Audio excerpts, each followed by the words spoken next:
the current structure has to collapse. You have to have global interconnected neoliberalism like collapse before we can regionalize anything. Like I said, you need a multipolar world before you can return to like actually having like regional civilizations again. And so what would like a look, you were saying like you think that this would take place more along like local lines, maybe regional stuff like that. What would like a local or regional elite look like? Like what kind of position or whatever would they hold within society? How would that come about?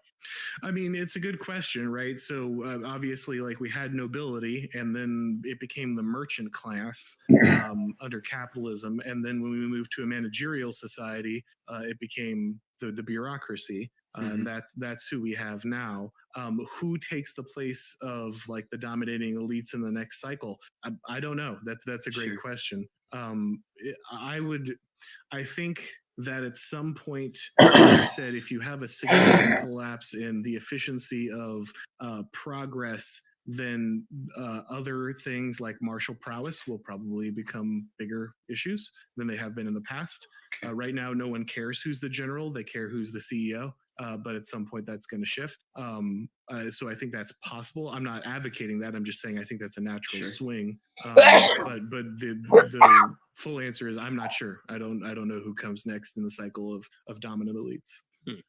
I think there's a begging of the question that COH brought up of like how to tether the elites to the people, right? Because if we're not just saying like, all right, we just need a centralized power, we just need some Leviathan figure, then that has no tethering to any people.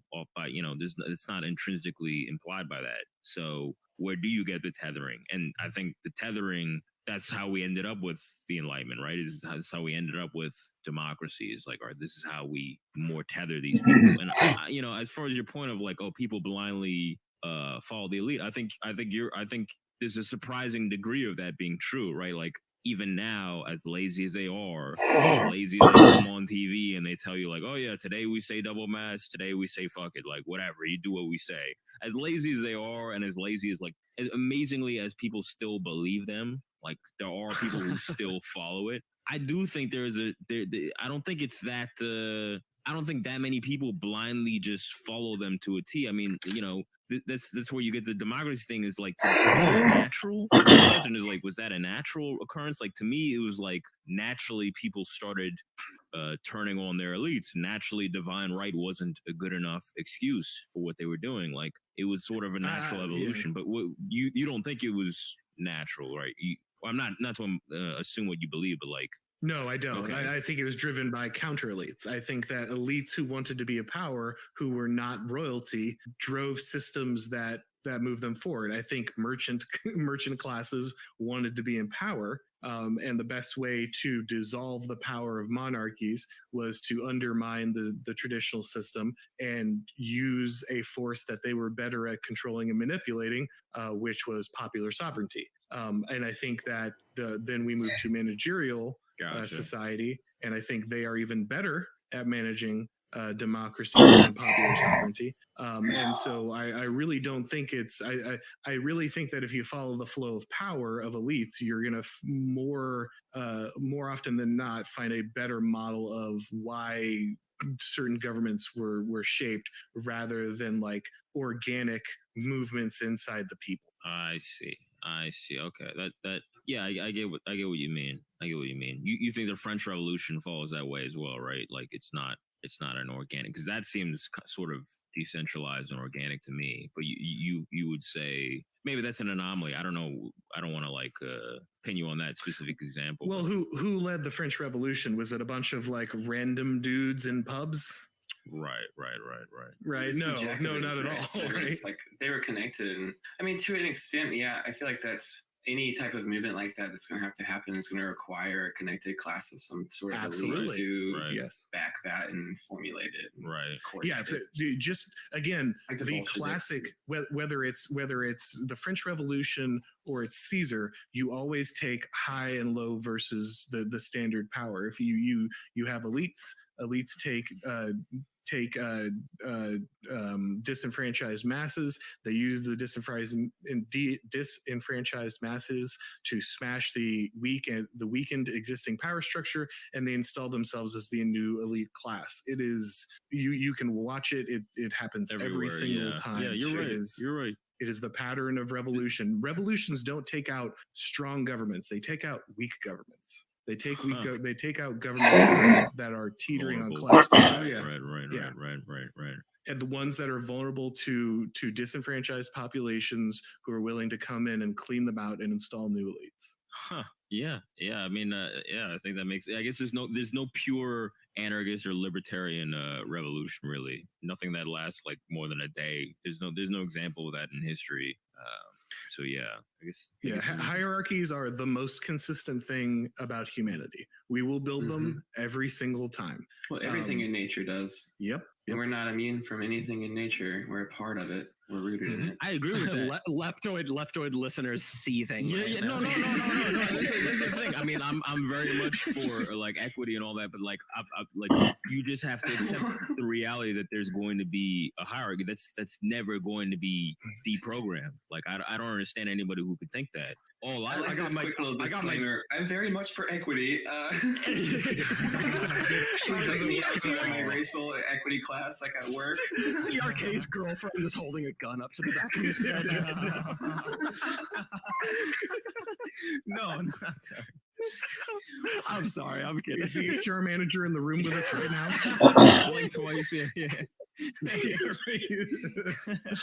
No, yeah. I mean, obviously, there's going to be a hierarchy. I just want the existing hierarchy, or at least to be a little bit more equitable, like less. That's what I was saying today. It was like, oh yeah, the idea of like economic justice or economic equality, like a utopian idea of like, oh, we're all going to be equal. Like, I don't believe that's ever going to happen. Not in my lifetime. Not any feasible time frame that I know of. But like at this point, we're just getting raped. So it's like, just to stop the raping is one thing alone. Like that is what I'm talking about. Like just reaching for a whistle. Yeah, exactly. And that's where you sort of get like a bigger coalition of people that are on the same page about that, as opposed to like utopian ideals. I mean, I don't have any utopian ideals. I mean, I don't think that's possible. But yeah, just sort of getting an elite that at least is more maybe tethered. It's more invested in the good of the people. Right, exactly. Or just like smaller scope of these community and hierarchies, to which there's like an easier path, and it's more consensual in that way, and it's typically more like there's more accountability in smaller groups as well. And also, like, just humans aren't meant to operate on levels that we're operating at now, just like biologically. So it's just like, why the fuck are we doing that? I guess the problem is power begets power. To which there's like an easier path, and it's more consensual in that way, and it's typically more like there's more accountability in smaller groups as well. And also, like, just humans aren't meant to operate on levels that we're operating at now, just like biologically. So it's just like, why the fuck are we doing that? The problem is power begets power, right? So it over time, it's not exponential power accumulation randomly. Like that's how it works. Like you get more power, definitely. Then it's more faster, and that's sort of a bigger existential problem, I guess. It's like power and capital is an unnamed beast, just kind of going forward on its own, right? Eating all that in its path, right? Yeah. What were you gonna say, Warren? I was just gonna say, I was just agreeing. Yeah, like the march towards the total state is an arms race, right? Like if your neighbor pulls the levee en masse, then you need to have a draft, right? Like if your neighbor can demand the entire country starts producing weapons, you need to have that level of totalitarian control. Like the problem is that power wants to centralize naturally and is incentivized to do so by those around it. Every time a competing state acquires some form of control over its citizens, you basically need to acquire the same level of control or die. And so there's unfortunately an incentive for that to continue. Do you think that that's a big part of what we're seeing right now with how countries are handling COVID? Oh, yeah, for sure. Yeah. Interesting. Okay. Yeah, I'd agree. Yeah. Well, yeah. I mean, I don't know if Slav, you have anything else. I mean, I think this is great. Yeah, I don't know, man. I've been stoked to get like some kind of NRX person on here, and I mean, this is well, maybe cut this what I say in a sec here, but this is definitely one of my favorite discussions we've had in quite a while. For sure, absolutely. Yeah, me too. Get jealous, right? Nah, yeah. Everybody gets always tight about that shit. Like, yeah, but no, honestly, it really is. I mean, it's super interesting to me. I mean, it's funny because I like I'll read shit and I'll watch YouTube videos and shit like that. But I mean I haven't actually really fucking talked to anybody about this stuff, and so there's going into it, there's still that little anxiety of like this could completely go down in flames. Yeah, but yeah, I'm fucking happy with it. And at this point, I just think we just got to get you on again sometime. Absolutely. Yeah, man, definitely. Because I feel like this episode, I just needed to learn mostly just like what is neo-reaction. For sure, same. Yeah. Like questions that I want to ask about it, like how is just like other stuff that I didn't want to get into while I was talking and while you were giving some description. Same, yeah. We're getting red pill. In like.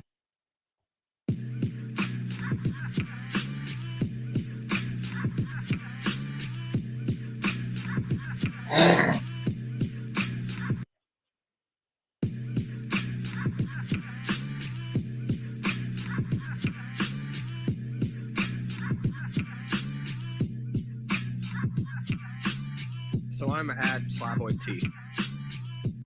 I kind of came into it in a weird way. I studied politics in college. What the process is, whatever, but you ever vibe for that? No, and my stuff was all local under this set of assumptions. And so neo-reactionary thought is really just kind of picking up a lot of those tools and dusting them off. But so the response to that is to be like, oh, it's preferable for it to be, I guess they say that Molbug is.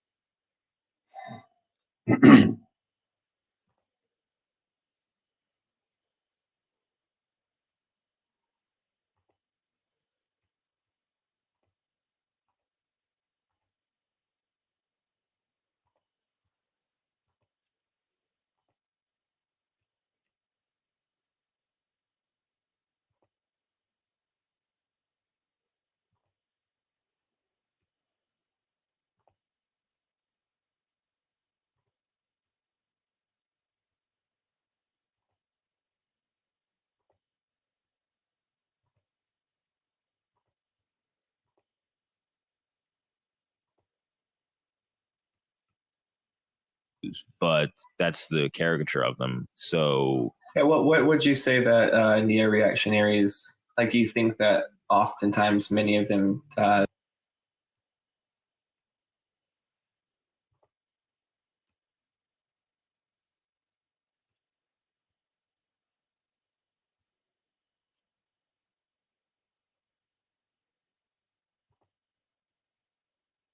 lean towards being pro-monarchy or like being like neo-monarchist type people, or is it more so just like what's the alternative to like the one that's most often pitched by neo-reactionaries, or is there often not one?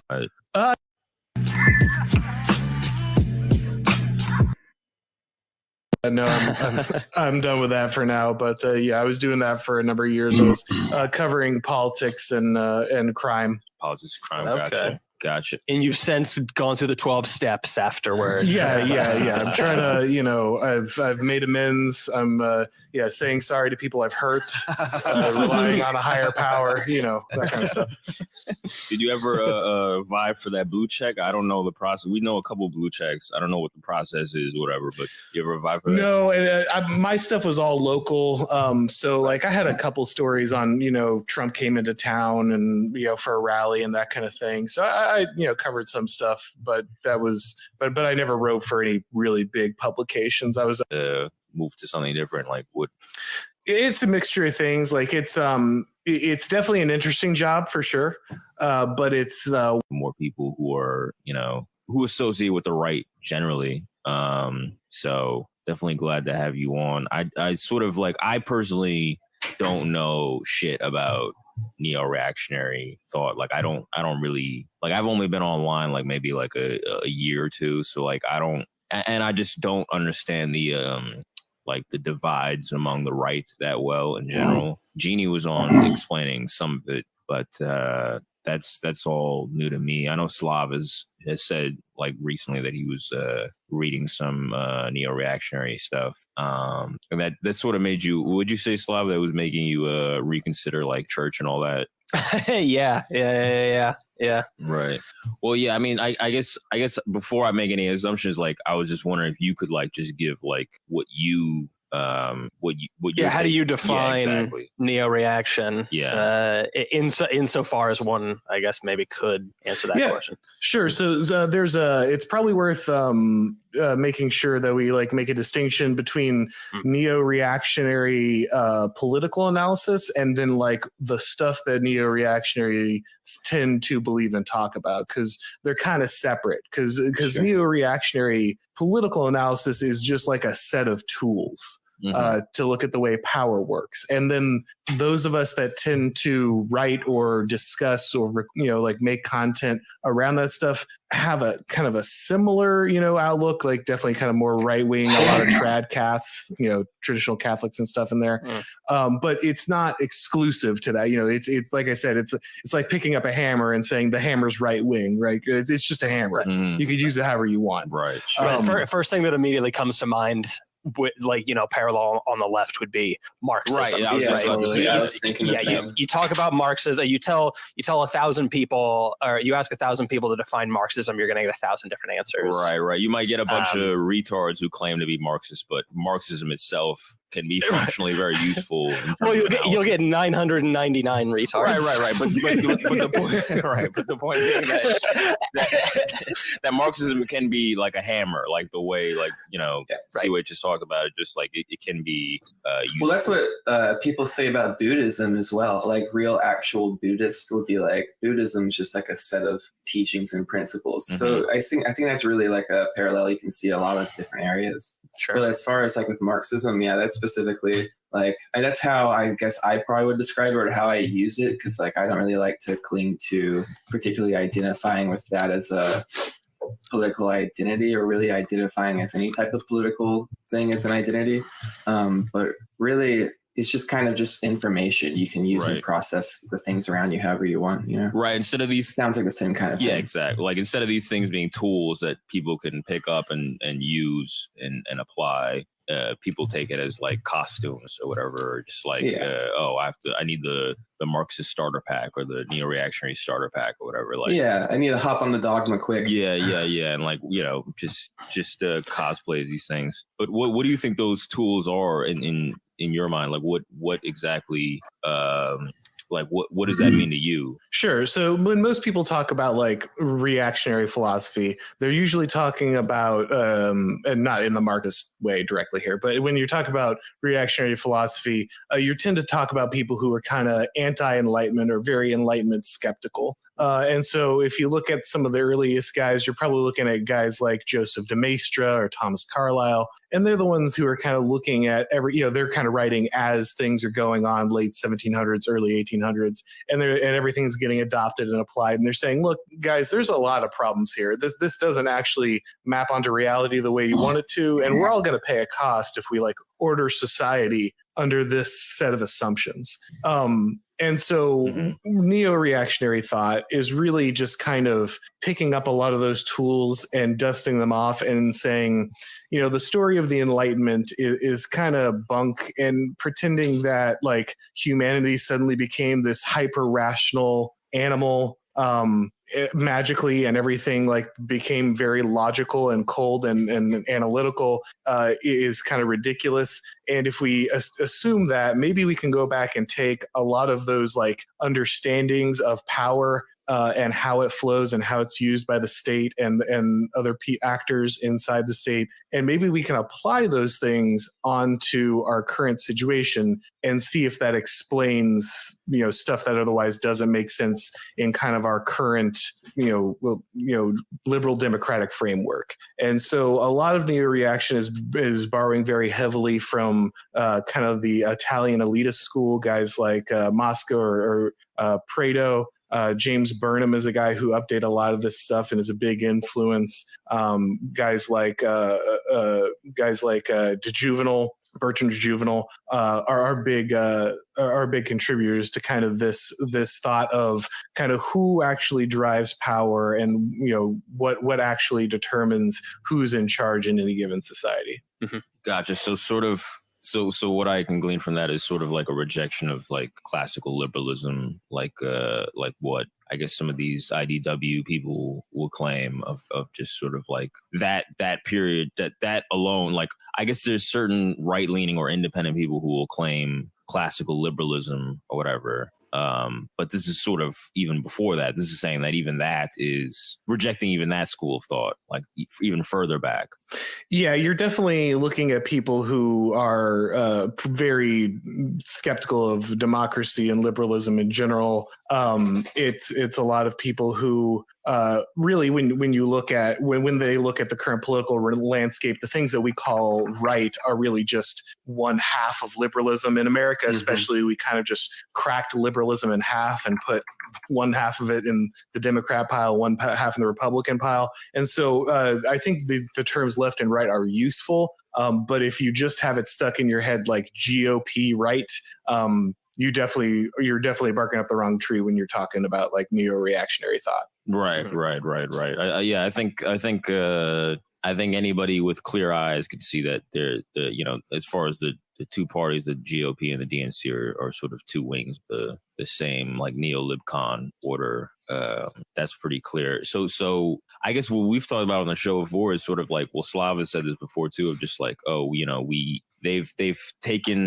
they've gotten rid of all the good parts of liberalism and kept all the bad parts, or heightened all the bad parts, and that personally, I don't reject all the tenets of basic liberalism. You know what I mean? Like, I don't like classical liberalism. Like, I don't have an issue with democracy or those things like that. But what just for somebody who just has no idea, like for me, for instance, like what are the arguments basically in terms of like why this needs to be rejected, or why this was a whole wrong path we just walked on for centuries and just led to where we're at now?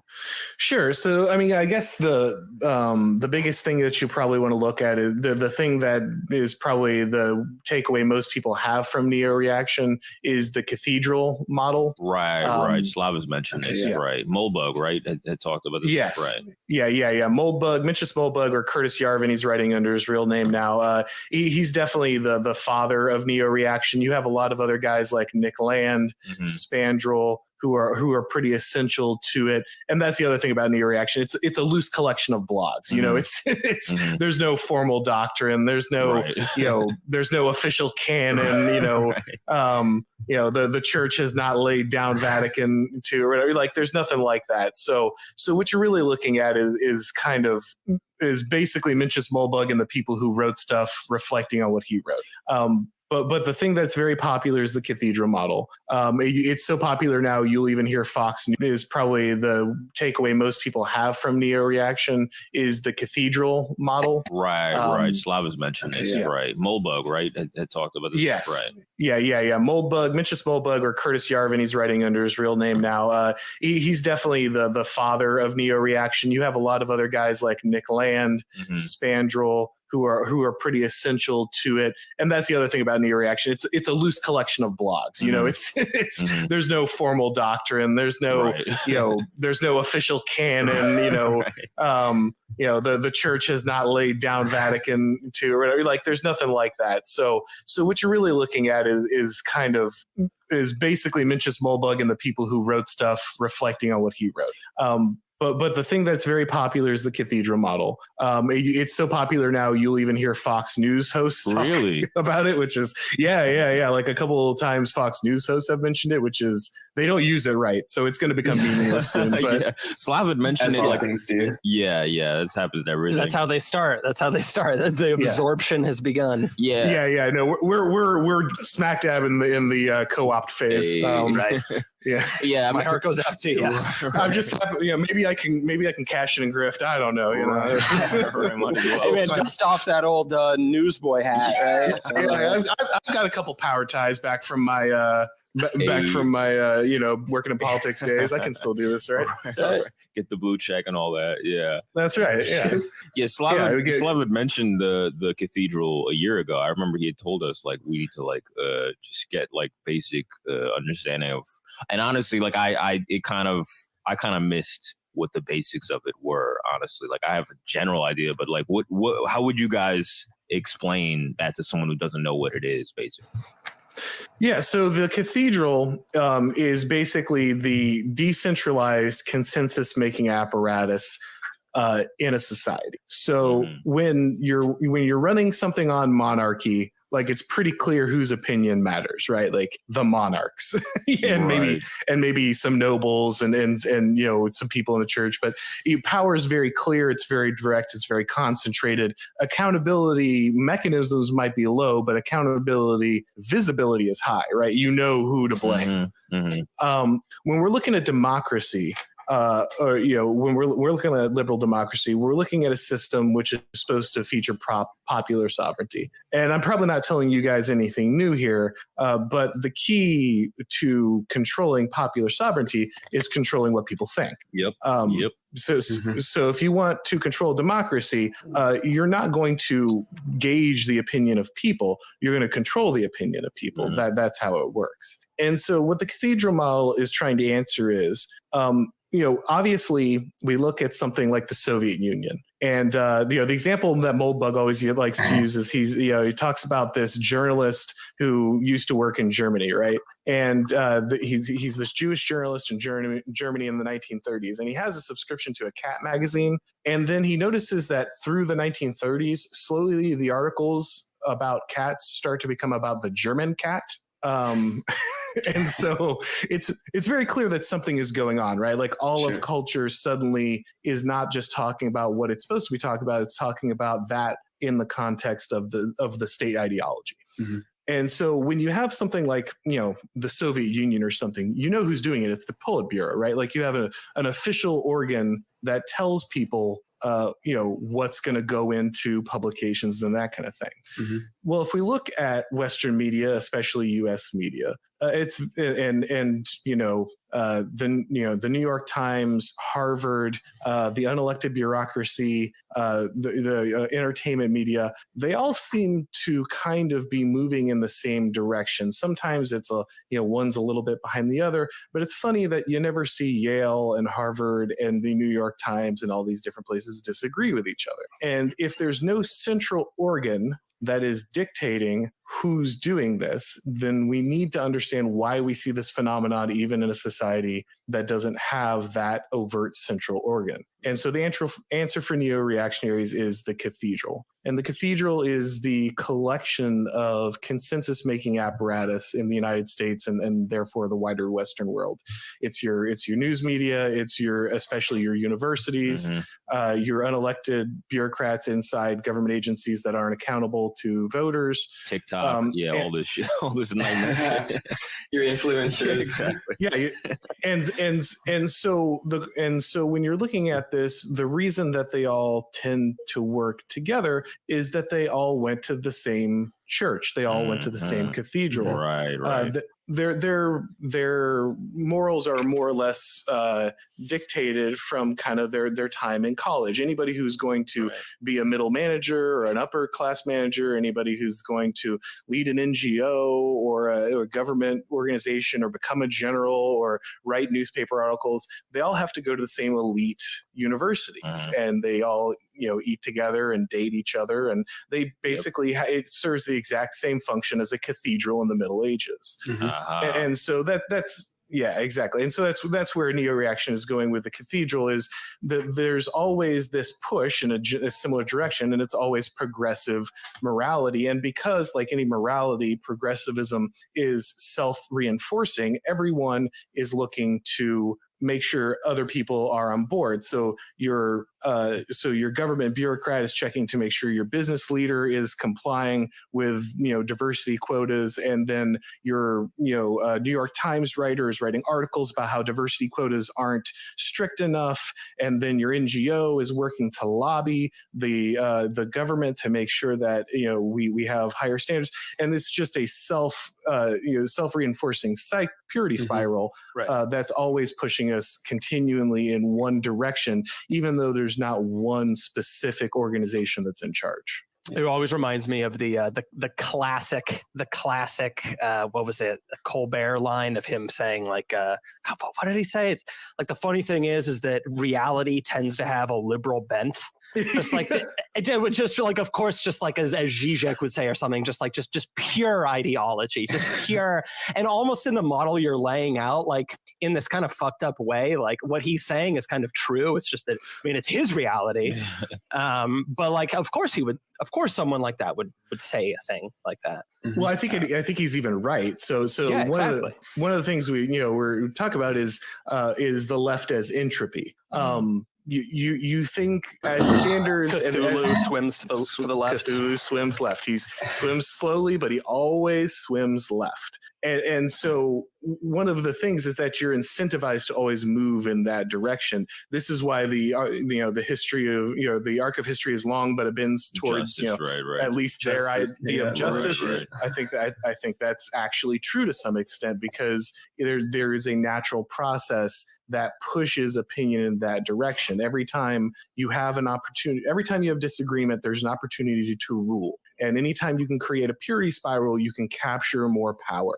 And that's what really these organs are all trying to do. They're all in competition for power. So they're all busy trying to prove that they are the ones who should be driving this train wherever it's going. And that's why you constantly see them swimming in the same direction. So the natural response to this is, and this is sort of harkening back to like our earlier episodes when we talked a little bit more theory, is sort of this hard authoritarianism versus soft authoritarianism, where they get consent. I mean, to me, it was always like a Huxleyan thing versus an Orwellian thing. Like it's like they get you to want what they want. You know what I mean? They get it organically in terms of the Huxleyan way and the soft authoritarianism. But so the response to that is to be like, oh, it's preferable for it to be, I guess they say that Moldbug is for monarchy. I don't really know his views, but that's the caricature of them. So, yeah, what would you say that neo-reactionaries, like, do you think that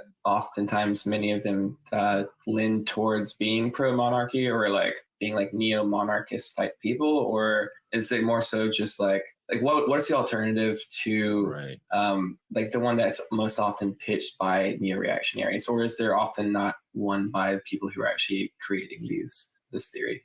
So Moldbug, especially in his early work, wrote a lot about neo-cameralism, which is basically taking, taking somewhat of a monarchy model, taking a CEO and making him, king, of small states. It's not a great idea. Amazon Valley. Yeah, it's right. funny because we're probably closer to that than most people would like. Right, oh yeah, right. I mean, because it happened down in Nevada. They already passed the law that we've talked about before, but to allow like tech companies to form their own municipalities if they are able to pledge that they'll bring X amount of revenue over X amount of time. Yeah, so this is why efficiency brain is always going to murder your society, no matter how smart you are. And while I respect Moldbug deeply, he's a wild autist, and so you have to, you really have to take that into account. I would say the one thing that definitely binds all people who are like using the NRX lens, whether they lean monarchy or neo-cameralism or something else, is they want an increase in formalism. We want the connection between power, authority, and therefore accountability to be clear. We want to know who's in charge. We want to make it very clear what the rules are, and we want to make it clear who's to blame if they fail.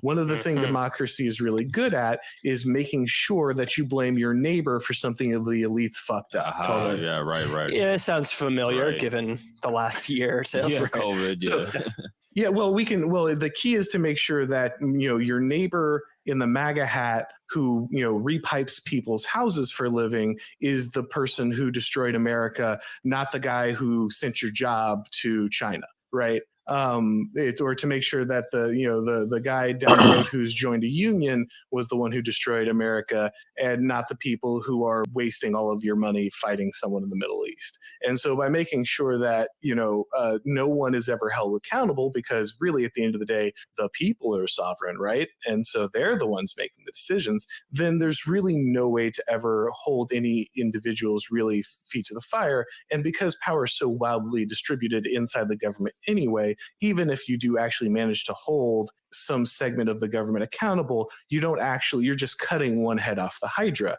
You didn't actually do any kind of serious damage. So while we are reflexively worried about consolidations of power, one of the things that consolidations of power does is makes it clear to the ruled who the ruler is, and makes it clear who to blame when things go wrong. Well, it almost seems like a perfect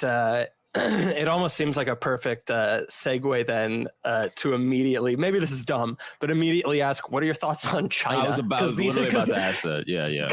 Because this topic kind of comes up a lot, just amongst us. And like Logo, like and he also, I believe, takes a lot of heedance to Molebug, and it seems like people of that school of thought are pro-China, which now that you've explained this Cathedral thing to me in very clear way, it makes perfect sense why China would be a good model society. But what are your personal thoughts on China? So I certainly wouldn't want to live in China. Sure. And so it's an outstanding start. And so I'm not going to tell anybody that China is a superior model. I think that's pretty silly. I do think that there are a number of things that China does do better than we do. And I think that there are a lot of lessons to learn there. China has a whole lot of its own problems. It's got a demographic bomb that's just waiting to go off in any time. And so I think people who are saying, yeah, China, we got to get on that real quick are being pretty silly. But I do think, what do you mean demographic bomb? Yeah. What do you mean by that? I mean, they made sure that there are way more men than women, and that policy. Right. You're gonna have a lot of lonely, angry men dying childless. Incel. Yep, we've seen this story. Yep. And you have to crush the Muslim population because they're going to outbreed you. Really? They've got fertility rates like that? I didn't know that. Oh, yeah. That's one of the many reasons they were going after the Uyghurs. Really? Is, traditional values, they be fucking. Yeah, exactly. It's kind of the inverse of what most people think of that. So, God wants you to fuck your wife. That's kind of true. Yes, absolutely. 100%. Yeah. It's very clear in the Bible and other books, other holy books. I'm not sure why that's so hard for people. But yeah, no, it's one of those situations where I do think it's kind of embarrassing when you see some people like really get excited about China just because they do some things correct. But I would not sell that as some kind of great model to follow. There are pieces to pick up from it, but I wouldn't say it's anything approaching the answer. Though at this point, in some ways, its government does make far more sense than our own. Well, yeah, that's the thing. Go ahead, Sioj. I was just going to say, like, with what you're explaining so far with like neo-reactionaryism or whatever I guess you'd call it, is there an ism on the end there as like a school of thought? Not really, because like I said, neo-reactions is more of a set of tools. Okay, cool. So people have very different goals with what to do with neo-reaction. So is it mostly about political organization and state organization? Is there an economic aspect to it that? It's definitely coming from the Austrian school. The Moldbug was himself a libertarian before he kind of fell off that wagon via Hoppe. I don't know how familiar you guys are with Hans Hermann Hoppe. No, but there's a strain of libertarianism that's straight up monarchical. What? Yeah. So if you're is this sort of like how forgive us because you're like the you're like the right wing teacher coming in on leftoid, on leftoid. So you are collectively red pilling our audience too. But understood. Is this kind of similar to how libertarianism kind of like in the States is a hell of a lot different than what libertarianism would be kind of in like Europe? Is that kind of what you're? Yeah, well, I mean, libertarianism is a mess. I mean, right. Bill Maher calls himself a libertarian, and so does like Greg Gutfeld on Fox News. So and Noam Chomsky. Right. If you're all about me, then yeah, everybody's gonna have a different me explanation. Yeah, that's exactly right. Actually, that's pretty well said, honestly. But one of the things about libertarianism is there is a wing of libertarianism that understands that actually what you need is like really strict, straight control to generate a libertarian environment. Because if you don't have someone who's enforcing those things top down, humans don't actually respond that way. And so there is this strain of that. It's not where I come from, but so it's but like it definitely exists in there. Create a place where free will is safe to have, kind of idea. Yeah, you have to force like certain boundaries onto a society before it can maintain a certain level of liberty, which is actually ironically like what the founding fathers of America said. Right. But everybody forgets that part. I mean, to be completely honest, this sounds like a lot of communists. It's fucking horseshoe theory, bro. It's fucking. You need the Leviathan to have real libertarian society, right? I mean, to be clear, this is libertarian authoritarianism, if it helps. Right. If that makes any sense to you. Sure. But you will see most InterX people are leaning more towards the authoritarianism side, even though they favor libertarian economics. Mm-hmm.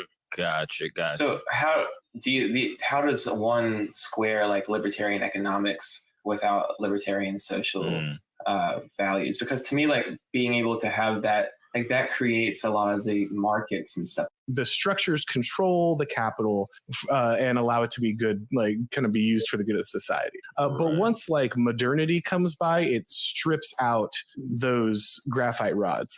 And once that happens, the capital reaction starts. And there's really no way.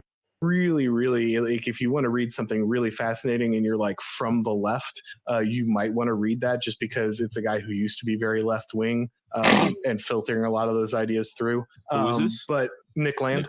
Okay. He used to be leftist? I didn't know that.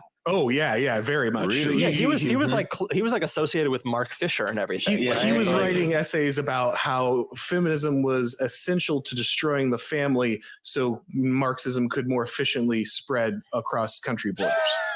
Right.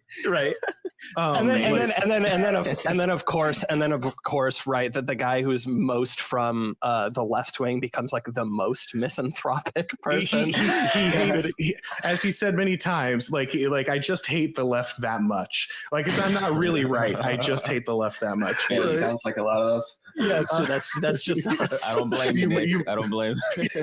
Yeah, you too might move to China and start taking heroin.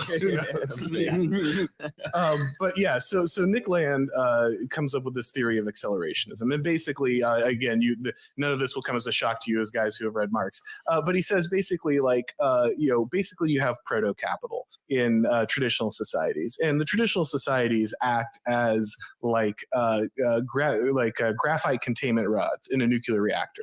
The structures control the capital and allow it to be good, like kind of be used for the good of society. But once like modernity comes by, it strips out those graphite rods. And once that happens, the capital reaction starts. And there's really no way to stop it once it starts. And so what you end up in is of course, the scenario where like your technology excites your market forces, which accelerates your technical growth, which accelerates your like market forces. Mm-hmm. And what you end up with is like a closed, self-exciting circuit. Yep.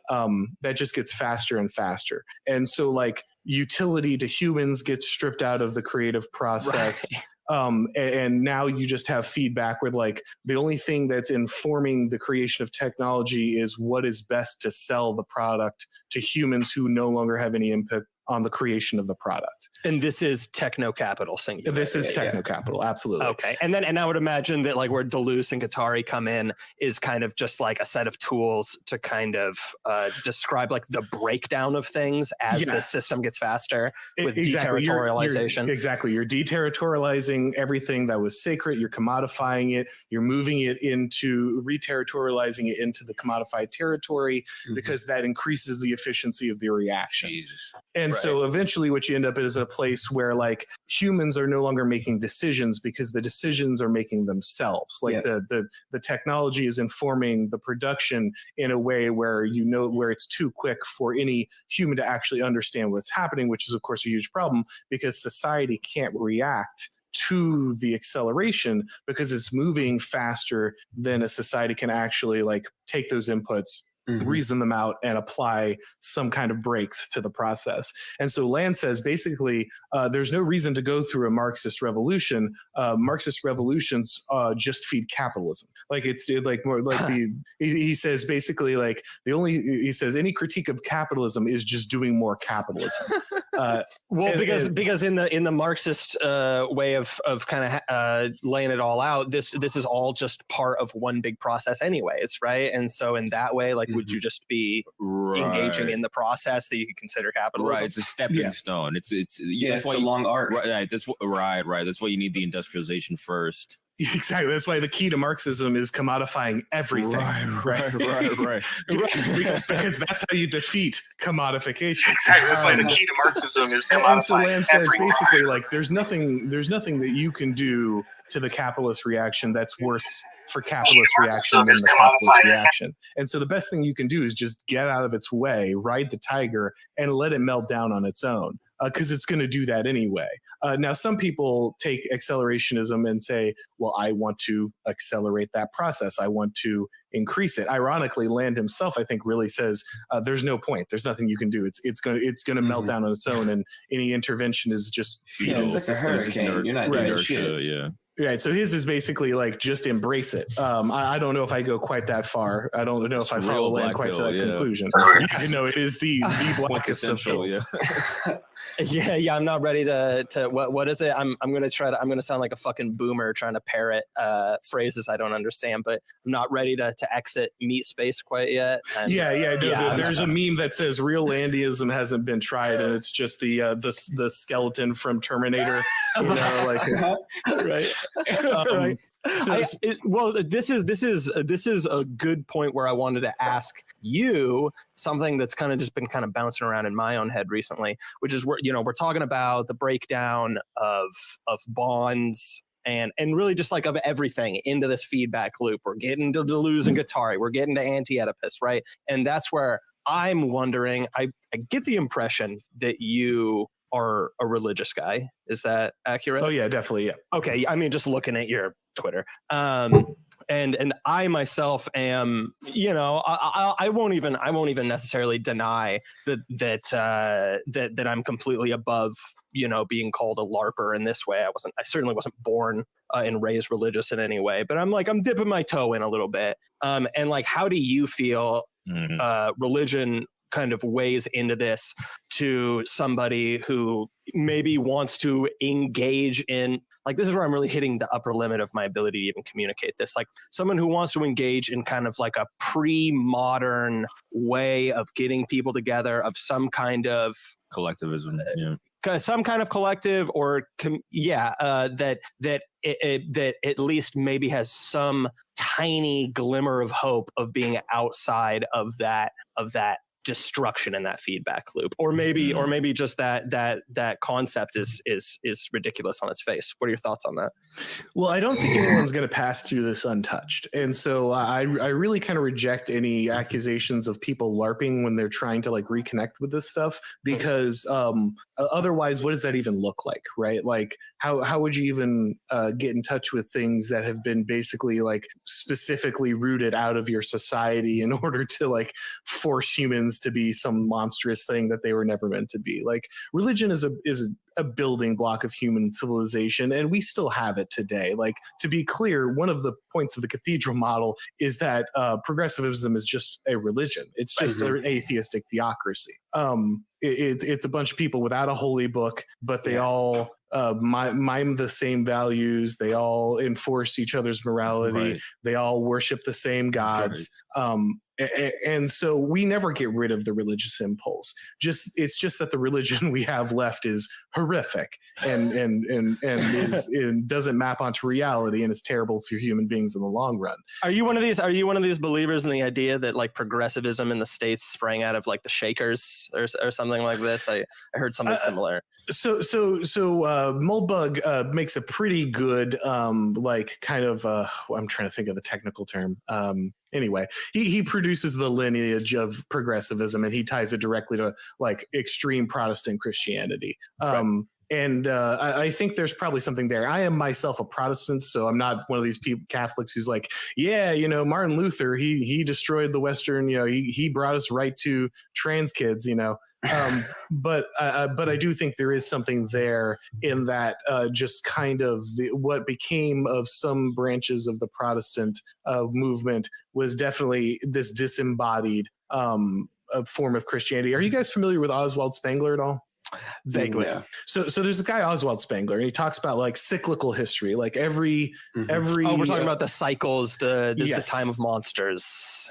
Well, not exactly. It's basically every civilization is like a plant. It starts in like the seed form, and it grows, and it's going through this basically this like spring phase of like new growth, and then like the summer phase where it's like producing kind of the fruit of the civilization, and then it's going to like slowly move into like eventually like this winter phase where it kind of dies off because it's kind of lost its metaphysical momentum. But the reason I tell you that is this: Spengler has like this idea, which I think is probably right, which is like at the end of every society, as like its creative and metaphysical energies like wear down, basically it kind of gets its own version of atheism, and that atheism is basically like the antithesis of its spirituality. And he says like for ancient Rome it was stoicism, and he says for the Christian civilizations it's socialism. And he says basically like progressive socialism is just Christianity without Christ. It's just the removal